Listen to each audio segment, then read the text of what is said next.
Earlier this summer at the IMN conference in Dana Point, I hosted the very first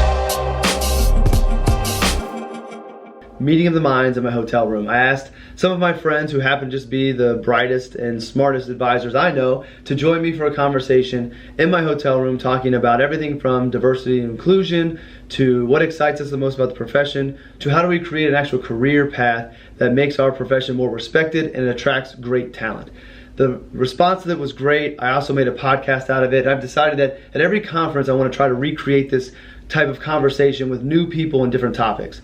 So we just got back from WealthStack. My voice is finally recovering, as you're going to hear in the video, and I am ready to share with you Meeting of the Minds version 2, the WealthStack edition. I invited some of my friends that were there. Again, these are going to be leaders of the future, or they are leaders of the future of our profession. These are going to be future investment news, 40 under 40, future Investopedia top 100, just like the Dana Point group was, to have a conversation about picking back up where we left off. How do we create a career path for our profession? But then also, what are other business models that financial advisors are using? It's not just the AUM model, so what else is out there? If you're a client watching this, what are other business models you could be working with financial advisors that might be a better fit for what your needs are? If you're a financial advisor, what are other business models you could be using to service more people or build a different type of business to help you stand out? We also talked about collaboration and how valuable that's been for all of us and the growth of us becoming better advisors, but also the growth of our business and the growth of our marketing and branding efforts to get our name out there to help more people. It was a great conversation, and I'm making the prediction again. I said it once before. These financial advisors in this room will be the financial advisors you will see on future investment news 40 under 40 and Investopedia top 100s. A very bright group. I'm tremendously lucky to call these people friends and get to hang out with them and have regular conversations because they just make me better. So I'm excited for you to hear this story, hear this conversation. I want to shout out Joe Kolb real quick for allowing us to use his master suite that he got somehow while we all were in these small hotel rooms. So without further ado, here is Meeting the Minds version 2, WealthStack edition, with some of my friends, the leaders of our profession. Pay attention to these people, get to know them real well. Enjoy the conversation. This part will come in. So, picking up on where the video, the Meeting of the Minds at Dana Point left off, we kind of talked through diversity and inclusion, and that's been talked about a lot. I don't think we need to hit on that. But I do want to pick up, we left off that conversation talking about how our profession does not have a streamlined career path.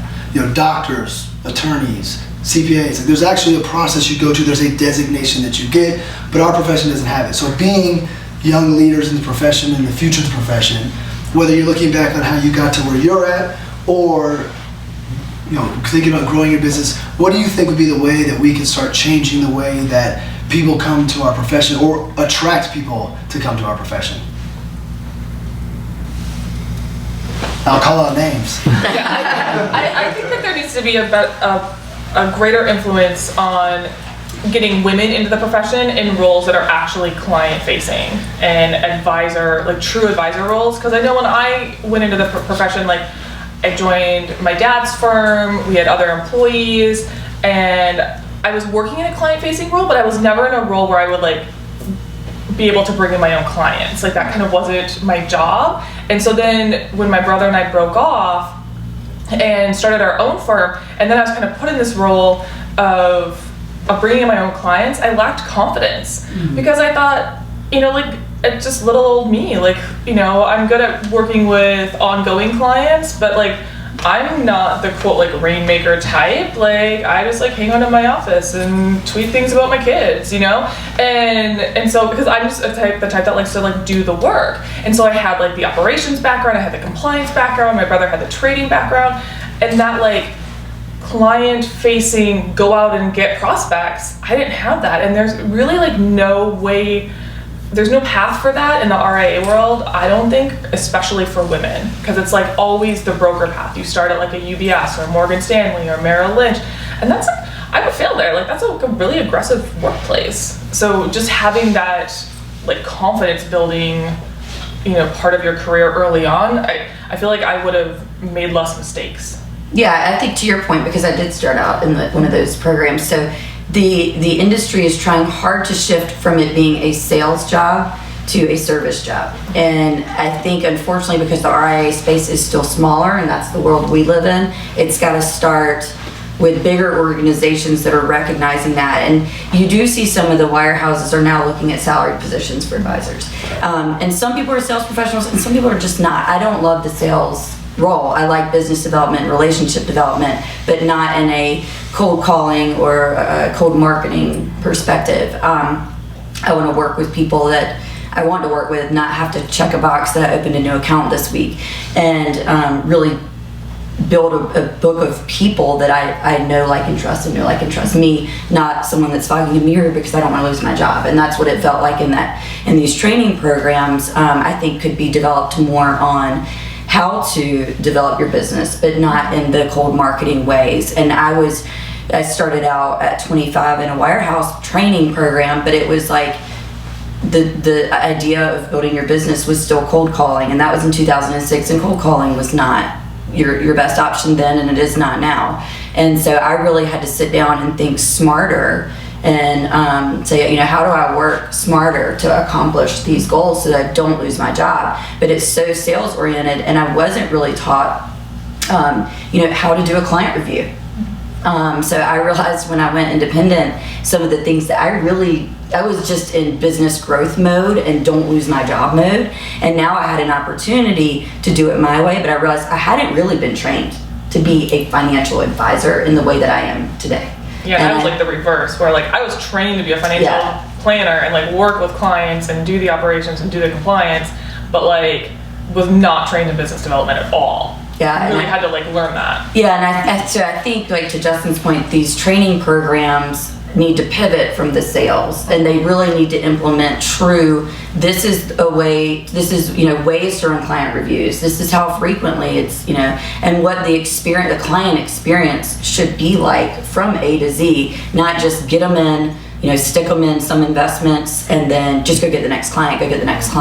And that's what I felt like was a big miss in the training program that I was in and what I was seeing at the time. And I know in my office, we are trying to, even though we're small, and that's another issue, is a lot of the RIAs are small.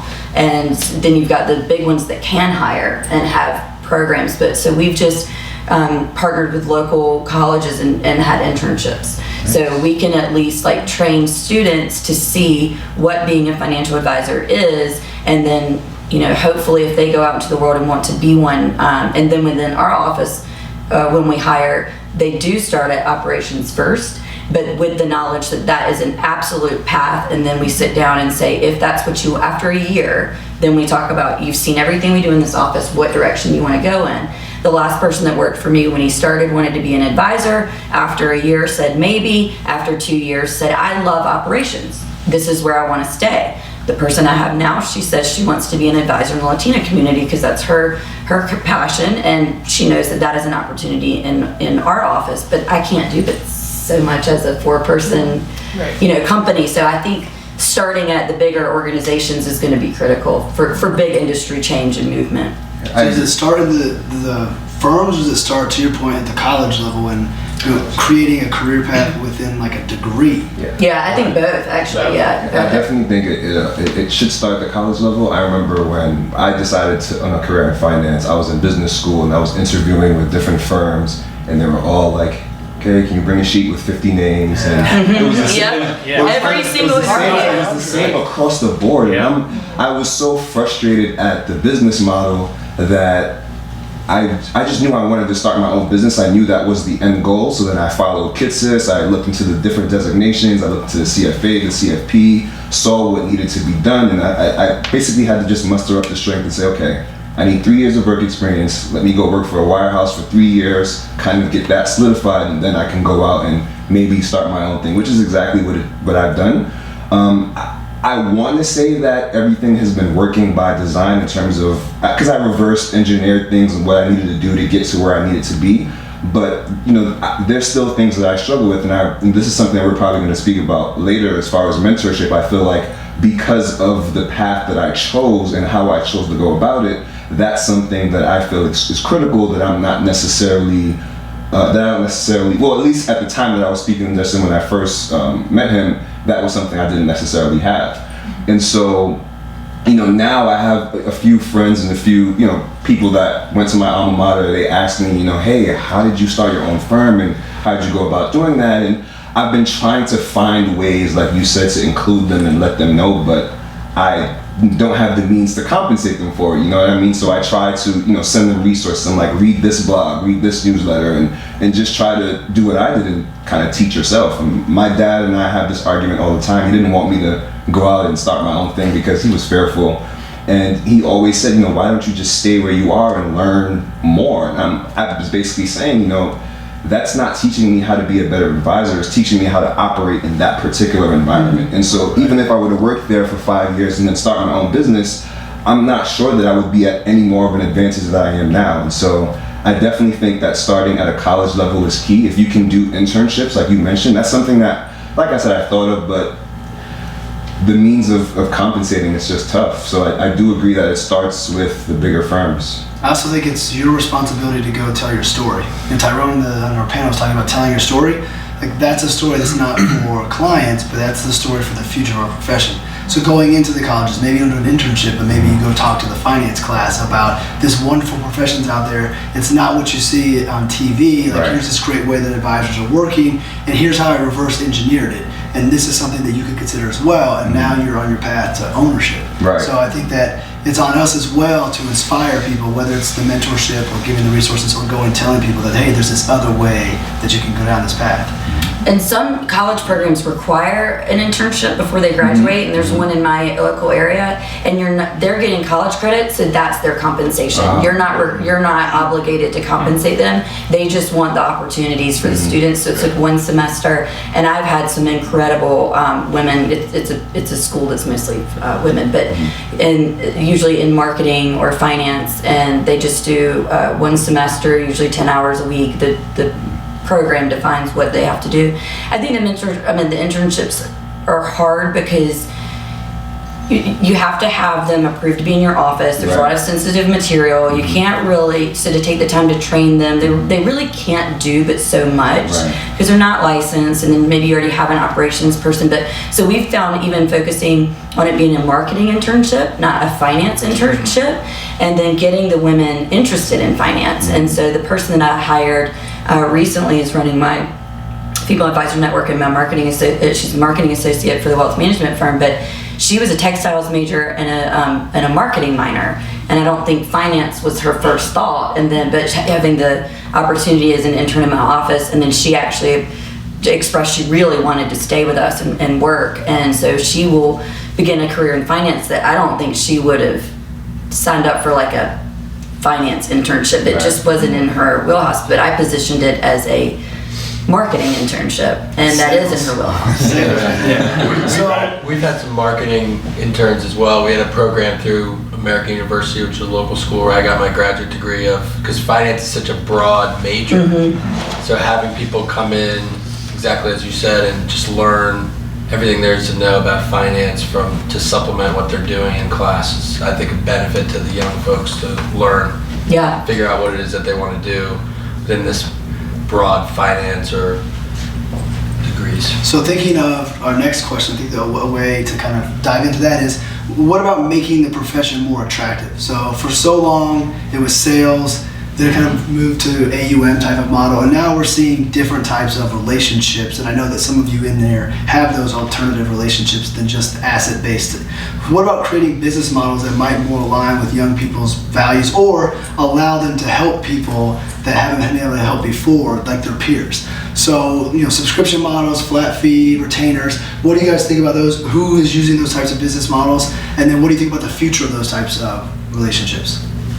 Yeah, I mean, we adopted a subscription model at our firm this year, and basically just using it for the primary reason that it allows us to work with whoever walks in our door, because we want to work with people who we like, regardless of their situation or where they're at in life. And I think that more firms, the tools that are out there, like we hooked in with like Advice Pay, and it's super simple to do this now. It's not a problem at all. And it's nice to sit down with people who actually want our help. Because sometimes people who traditionally couldn't afford to work with the advisory community are the ones who want your help the most and are most interested in going through the financial planning process. And probably need it the most. Yeah, exactly. And so I feel like we're making more of an impact with those clients, and we have brought on business under that model this year, and we literally just rolled it out in February of this year. Who else is doing non-AUM? I am. Okay. My name's Michael Polakar, and I'm a recovering wirehouse advisor. You might know him as 15-minute FA. That's true. The wirehouse teaches you how to sell. That's the whole goal. It's an organization based on bringing in a massive amount of salespeople and only having to keep the cream of the crop. There's nothing wrong necessarily with that business model, but I'm guessing for the majority of us in here, that's not a fit for us. That's not who we are and who we want to be. It's not our business model necessarily. So what I do, and this may be crazy, but I'll let clients pay however they want to pay. So if a client wants to do an AUM model, traditional system, no problem, easy. If a client wants to pay a retainer, no problem, easy. I haven't done any of the subscription stuff or monthly stuff, but theoretically if they want to, the monthly is still a retainer, it's just paid monthly, or quarterly or whatever. So for me, it's not about how I'm charging, it's about what works for the client, what they feel they're getting the most value from. I'm still going to do the work that I'm going to do regardless of how it works. I mean, I won't do it for free, but Have you seen people gravitate towards one or the other, or is it kind of split? It's split. Yeah. What's really interesting, so I tend to work more with people who have concentrated stock positions. Most of what I know is equity compensation and that sort of thing, mostly on the established long-running businesses, not so much tech and startups and all that. So they have concentrated positions. And some people don't want to give up control, or they fear that maybe I'm going to recommend they sell everything right away, which I won't, but that's their fear, and that's fine. So they may say, hey, I want your advice. I want you to help me with my financial planning, my estate planning, my tax planning. And this isn't tax advice or legal advice. And I'll help them with that, but I don't want you to trade my portfolio. I don't want you to have control of that stuff. Mm-hmm. Okay, fine. Right. You go do it wherever you want to do it. Mm-hmm. A lot of it ends up being Fidelity or wherever the, Schwab, wherever the RSUs or stocks are vesting, shares are vesting. And I'm totally fine with that. I don't care. I don't feel the need to necessarily have the asset management as a part of what I do. When I charge on AUM, I'm still charging for the financial planning. Mm-hmm. And they get the asset management with it. It may not look that way or feel that way from the client's perspective, but that's how I try to position it, and that's where I feel like I add value. Mm-hmm. Right? The market's going to do what the market's going to do. The portfolio is going to perform as it should, as it will. I have no control over that. What I do have control over is if my client has their will done, if my client has their taxes in order, if they're doing an NUA strategy to save taxes when they retire because they're retiring before they're drawing Social Security, whatever that is. So the compensation model to me is irrelevant to a certain extent, and it's more client dictate. Right. Yeah, and we operate pretty much the same way, where we have AUM clients, we have flat fee clients, we have clients with negative net worth that are paying us a monthly or quarterly retainer that are doctors coming out of med school, and they might make $300,000-$400,000 a year, but they have $300,000-$400,000 in debt. And they're just so grateful that someone is there to sit down with them. And I love that I can say, like, yeah, I don't care what your net worth is. You can literally have a net worth of negative $300,000, and I'll work with you as long as you understand our fee and pay our fee, and this is what we cost. And because there's a lot of people out there with high paying jobs but are paying off a lot of debt, or just are still really accumulating, or starting a business, and so they have maybe debt for being entrepreneurs. And I don't mind doing any of that. And then I also I really pride our firm on being what I call custodian neutral, and that if you want us to directly manage your assets, we will do that. We will either charge you a flat rate or AUM, whatever makes most sense for the client based on their complexity, their situation, etc. But if you don't want me trading in your account, you just want me to give you advice on your investments, but mainly just do financial planning, I don't care where you stick the money. Exactly. Vanguard, Fidelity, TD's retail side, E-Trade, I don't care. Just make it cost effective, and I'll give you sample portfolios that I would recommend. Some people, they bring their computers into the office and we'll talk about how to do the trades and kind of manage that process, but I don't do any of it for them because they want to have that control, and that's fine with me. Totally. Yeah.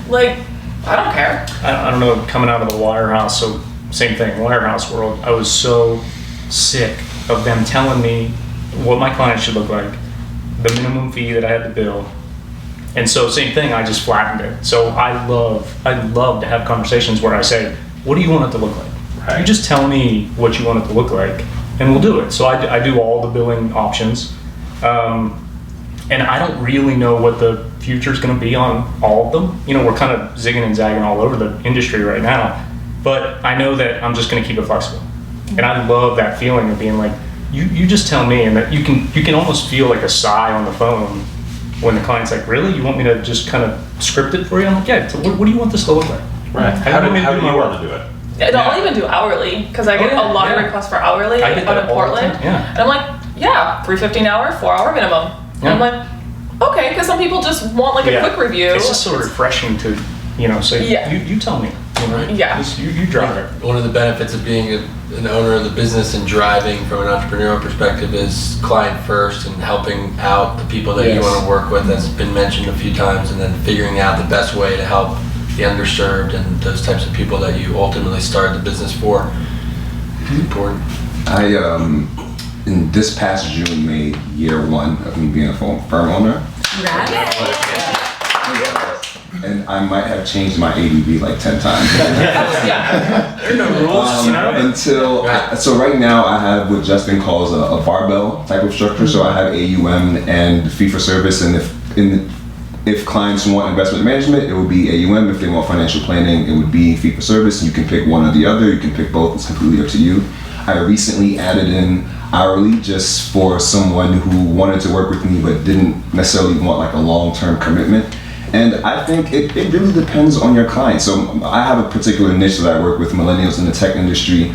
Some of them went through IPOs and became, well financially, and some work for startups and they haven't had that stage yet. And so I feel like having a business models where anyone can come through the door and you can serve them, I think is important. And as far as the future of business models, I don't want to say that conversation is silly, but I think maybe because I have a particular niche, I think it really just depends on who your clients are. If you're working with baby boomers, does it really make sense to do hourly if they're okay with AUM? So I think it really just depends on your niche. If you have one, the people that you're serving, what they're most comfortable with, and so forth. Well, we use the ACP model, the Alliance of Comprehensive Planners. So they have a fee model that all of the advisors use, and it's financial planning and tax planning. And so it's based on your net worth and your income, and it's an actual fee calculator. And so that's really what we use to guide us to what we charge either monthly or quarterly. And then if we're gonna do taxes, be like a tax prep for someone,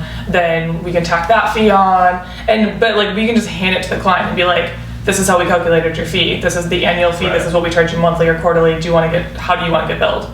And we can either charge your portfolio if you invest with us, or we're gonna charge you through advice pay if you're just gonna pay us out of pocket. And people they like the clarity of that. It's easy.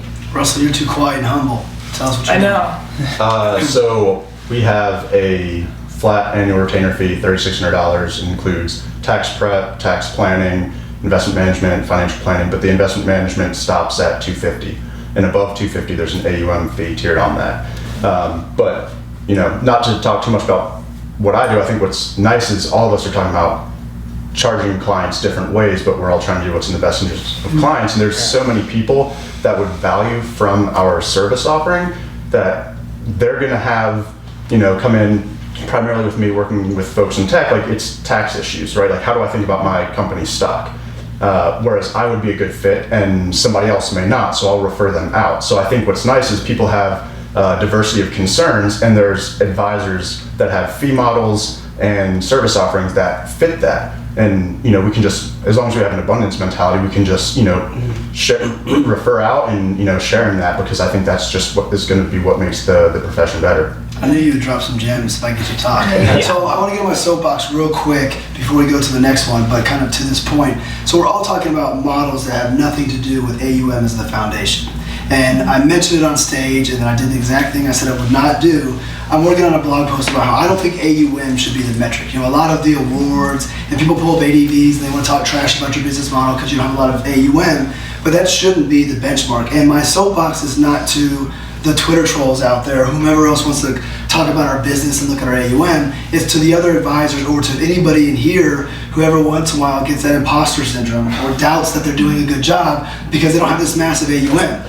That doesn't matter. I mean, you could have no AUM and have a great business doing the subscription model. You don't care about the AUM, but you have a very good model running and doing a good job. So I think that AUM should not be the focus. Yes, it's a metric you can drive success from, but that's not what I think you want to go after. And if you're not using AUM, don't hold your head down because you don't have 100 million. On top of that, we're all talking about business models that are kind of creating lifestyles for ourselves. And I know that the older generation, not everybody, but the older generation wants to make fun of us for wanting a lifestyle practice. There's nothing wrong with that. If you can grow your business to a level that you provide for your clients, obviously them first, you provide for your family, your employees, and you're living a good life, who cares what that AUM is? Who cares if it's AUM? Like, it's about helping people and providing for yourself. It's not about building a behemoth firm. And I almost think that the public would be better off if we didn't have massive financial firms, not because of 2008, but because you're getting people who are doing things for the right reasons, capping themselves, and then there's another financial advisor that spawns off. So instead of having one big firm, having 20 smaller advisors, I think provides a lot more better planning and services for the public. I don't know if you heard, but Howard Lindzen on his panel this morning, the first thing he said was, AUM is dead. Yeah. That was the first words out of his mouth. But see, it'll take time for I don't think it's dead today. I mean, I know you and I have debated this. Like, I charge pretty traditionally. It's financial planning and asset management fee. We don't discount. We have a tiered fee schedule, and we just stick to it. But I also went independent 10 years ago, and that's just the way it was. And I have a broker-dealer relationship, so I do what they say, basically, and it's fine because we have a great relationship, and there are resources like Advice Pay now and different things, so we may evolve some, but for our clients it's worked, and we have a fair schedule, and we are very transparent about what we charge and how we charge it. But to your Justin and I have kind of discussed, like, as we've gotten bigger and are closer to 100 million, should be there soon, the complexities of the actual business are harder, and more expensive. So I'm working harder.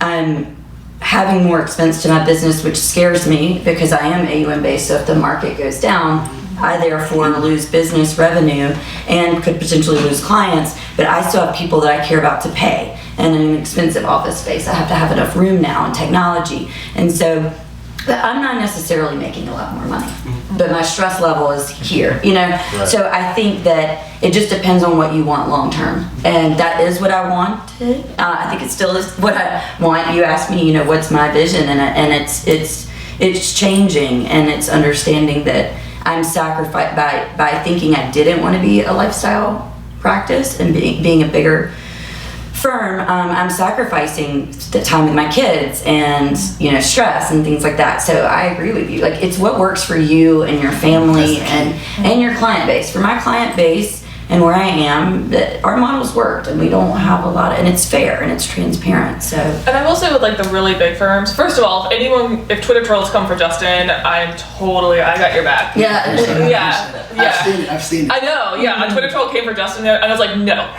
you're not doing this, Justin. I know, Justin's literally like the nicest hype man in Facebook.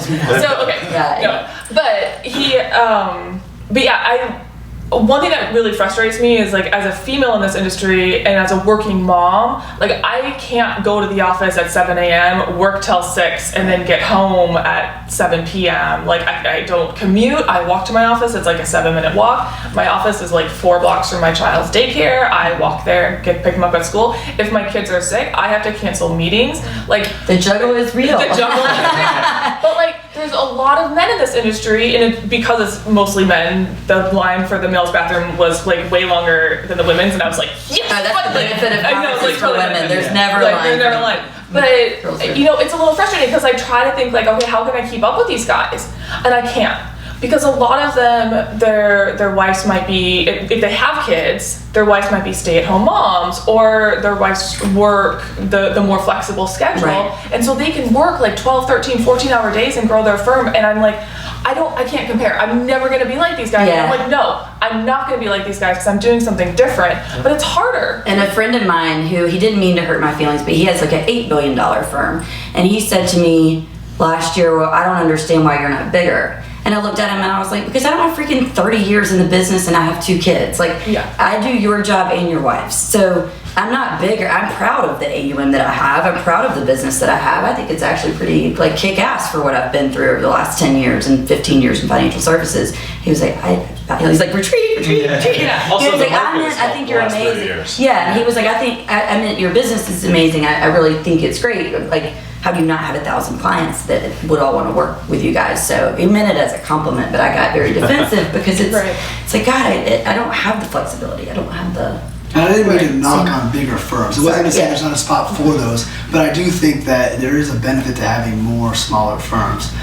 Yeah, go ahead. I'd just like to pick on bigger firms here for a second to go off of what Courtney's saying. Is like one of the issues that I think that our profession has is a lot of these firms that have been around for 20 years, they don't want to give up ownership. So there ends up being a really steep hierarchy where it's like 1 or 2 owners that have 150, 200 clients, and you can't possibly serve that many clients well.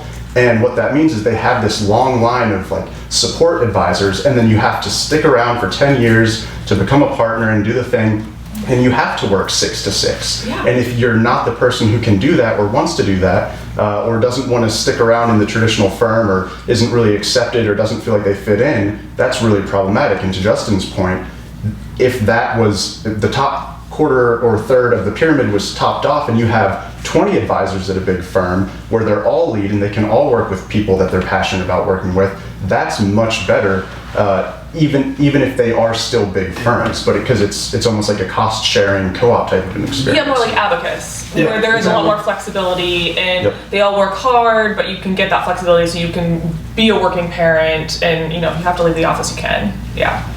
All right, so we're going to skip the technology question because we're getting close to lunch. And I want to go to the last question, which I think is more important anyways. It's about collaboration.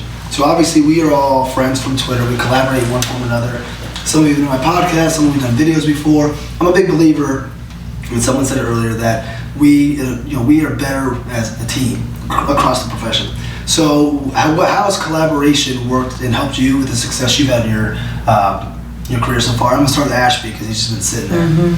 So, well, to tag on to the last question real quick, I think that everybody gets lost in what everybody else is doing.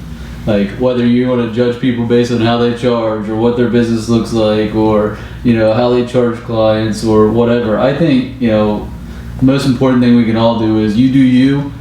And if that works for you and it works most importantly for your clients, then what difference does it make what anybody else thinks about what you're doing?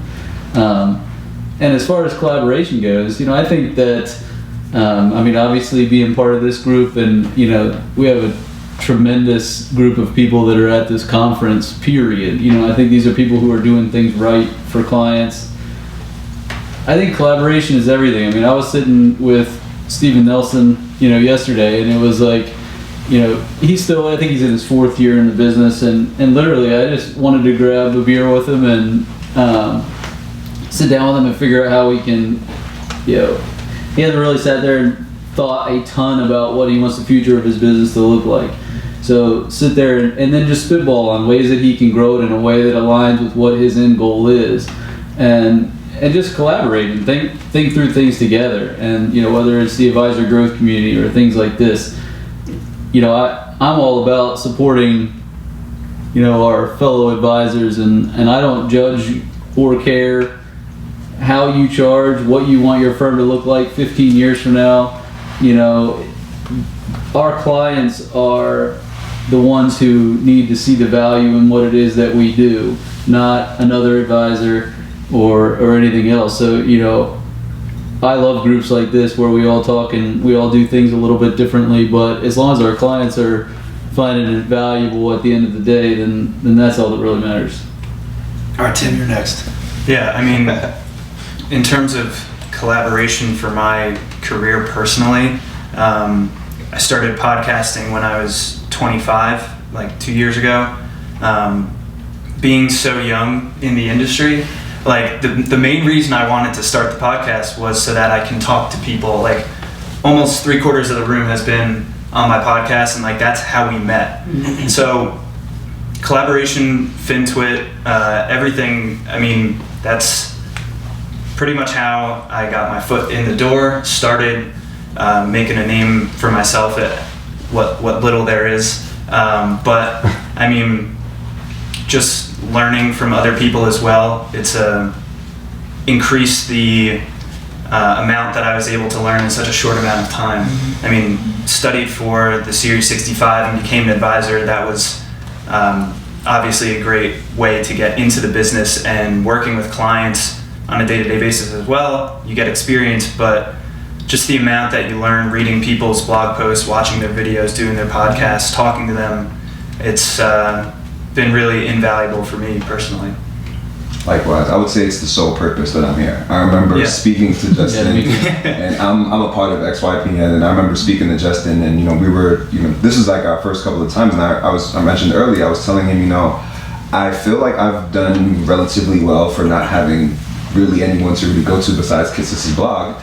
And it's a good resource. Yeah, it's an amazing resource. And I felt like one thing that I was missing that I knew was critical to my success was mentorship. And he encouraged me to come down here and get an opportunity to meet all of you and everyone that's on Twitter that I interact with. And it's invaluable. I can't describe how happy I am to be here in Arizona, to be here in this room.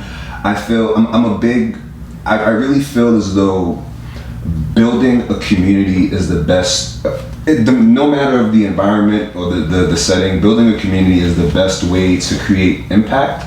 And for us as advisors, that's what we're all about. There's strength in numbers, whether you're collaborating on content to reach rooms that you will never be able to walk in, or maybe you have a study group and you're bouncing ideas off of one another. I truly believe that we can do more together for our clients than doing it on your own. And so that has been kind of a cornerstone for me over the past few months, and that's something that I've been actively working towards in building relationships and having people that I can go to and so forth. So I think it's valuable. Yeah, being an entrepreneur is lonely. Yeah. I work with my brother, but he's in Minneapolis. I'm in Portland. We're bringing another advisor on, but he's also in Minneapolis. So it's just me in Portland, and the amount of self-motivation it takes and the focus and the drive just day after day to grind it out, even when you're like, oh, I don't know if I can do anything today. My kids are up all night, I'm exhausted. Even if you don't have kids, life is just really hard sometimes. It's just tiring. Being a human is hard. And so then you're trying to drive forward constantly, and some days are really a struggle. And so knowing that I have this community around me, I can go to Twitter and post something, and I can even post I'm in a really bad mood today because I read this article and I'm super upset about it. Send me your dog pictures. And also I have a feed of dog pictures, and I'm like, this is awesome. All my friends, and a lot of my friends, this is the first time I've ever met Nina. I've talked to her on the phone, I've texted with her, we go back and forth, and it's amazing. It just makes my heart so happy to know that I have all of these people cheering me on. They're not competitors, So the irony of all this is that in 2012, I was at a boring Morgan Stanley old white guy conference, and you were a young white guy. Yeah. That was the diversity. Bring in the young white guy. So they put up on the screen, hey, this Twitter thing's a real thing. And so we're all out in this, literally, my partner and I, we downloaded it side by side, and they said, here are the top people you should follow in finance. They were all about, trying to embrace social media. And one of them was Josh Brown. And so I started reading his blog, 2012, and it never had occurred to me that you could even do the business the way he was talking about. That was my eye-opening moment. And since then, it's just been me. I've cold called half this room and just said, let's talk, And that is invaluable. I would have never had the courage to do what I do. Well, and it's funny that Morgan Stanley told you to follow Josh, and Josh got you to break away. Right? Not directly, but his whole thing is a reformed broker. Yeah. So. I think it's hilarious that they were the one that planted that seed. And then they don't want you to tweet, but they want you to read all the stuff that's out there. It's so funny. They just want you to stalk people. Yeah. That's all. And I think it's a good sense of motivation, at least for me. So I played sports growing up, and so I'm relatively competitive. Not to say that I'm competing with Justin or competing with any of you in the room, but to see Justin put out YouTube content, blogs, videos, all those different things, it's I can do that too. I mean, he's human just like I am, so like I can do all that stuff too. Yeah. And so it has helped me become a better advisor because I'm a little introverted, or I can be, so I see what, people stepping out and being courageous and putting themselves out there, and it's like, I can do that also. And if I wasn't on Twitter, if we didn't have that relationship, I would be blind to it, and I would probably be in my room just waiting for my phone to ring or for me to get an email. And so it's been invaluable for sure. Kind of goes back to one of the first things that Courtney said in the beginning of the video about not being like the rainmaker in the business. Like when I started working there, I was at my family firm. I was 22 years old. My dad started the business back in 2002, so he has the gray hair and the experience, and people come in and clients want to meet with him. So I was like, all right, as a young person, how can I actually start to legitimize myself in the business and show people that I know what I'm talking about, and like start building connections. And then that's when I was like, all right, well, I can't go out and I can't bring in these high net worth clients being a 22-year-old kid, so I'm gonna do something different. I'm gonna start creating content. I'm gonna do videos. I'm gonna do our podcasts. I'm gonna get all of us to start writing blog posts and stuff like that. So just the podcasting and talking with everyone else has really kind of just solidified my position being such like a young advisor. Builds credibility quickly. Yeah, absolutely. You also learn a ton, and it's a different type of learning because whereas at school is maybe assigned to you, you kind of self-select into like learning on Twitter. And I didn't even study finance in school at all. I studied history, but I've learned enough just from reading different things on Twitter, white papers, blog posts, and connecting with people that I feel like I then took the CFP curriculum and I was good to go with that because I had just learned so much on my own from being actively interested in it. And I think you learn more when you opt into the process like that too. Without a doubt. It's a great community to learn from, and the resources are the relationships and meeting a lot of everyone for the first time after collaborating and chatting with everyone online is great. Yeah. It's definitely a very generous community, and it extends outside FinTech, but that's kind of where it's aggregated. But as far as time, whether it be phone calls or the information that's shared, it's, I don't know if people out there are intimidated to reach out, but you'll be surprised at who will take a phone call, especially if they realize you're doing it for the right reason. You're genuinely reaching out to learn, not just trying to talk to somebody you think is cool. So we're getting close to lunch. Any final comments? And I have one declaration I'm going to make before we get done. But any final comments on collaborating? Yeah, I was just going to say that I think somebody said it earlier, or a couple people. I wouldn't be here today, like in this room, at this conference, without FinTwit, without the collaboration that has gone on. I wouldn't have my podcast without people in and around the business encouraging me to do it, encouraging me to put that stuff out there. And the encouragement's going to keep on coming. I know, and I'll have videos. I will have videos coming out shortly. We need to like make trips between like Portland and Seattle. We could like make some videos. We could do that. Yeah, make it a little like. I would love to see, you know what? I would love to see more cross-company collaboration, like putting content out. Yeah, it's like you don't have to be in the same firm I got some thoughts. It's weird and it's out there, but let's talk about it. Yeah. Not that weird. You're from Portland. Weird is normal. Yeah. So Yeah.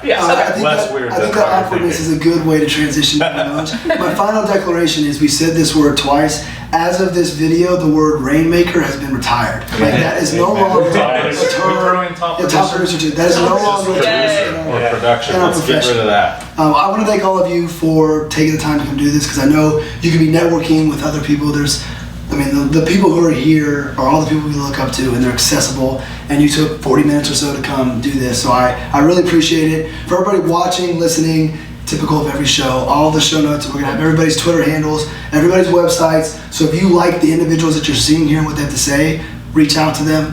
My goal in these videos is for somebody to get a lead, maybe not a client, but get a phone call, because people are hearing what you're about, and that's what it's, for me, that's why I like doing this. Because we all get better if we're getting better together. If Samuel or Russell continues to improve themselves, they get themselves out there, they're getting clients, our profession gets better, my reputation because I'm a financial advisor gets better, and we all get lifted together. And we all get that. Yeah. Most of the people here get that, but I don't think our profession across the board has. So before I lose my voice, thank you all very much, and let's go get some lunch. All right. So,